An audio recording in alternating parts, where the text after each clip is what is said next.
If you're an SMA owner in 2022 and maybe you're ready to make your first hire, I don't want you to make this mistake. So you're getting ready to hire, right? Who's the first person that you hire? Number one is gonna be a virtual assistant. Someone who can take client communication and contracts, onboarding off your plate. Your next person you're gonna hire is a salesperson. So you can take those sales calls off your plate. Yes, this will require training.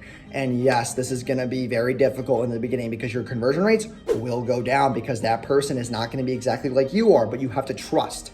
In order to scale, you gotta lose a little bit of money to make even more money because you gotta build systems. So the next two people that you're gonna hire are a media buyer and a copywriter, because your copywriter is gonna be able to build new landing pages so you don't have to, or at least write new landing pages. And then your media buyers, using your systems and your ad campaign processes, are gonna allow for you to leave ads manager. Who are the next two people that you're gonna be hiring?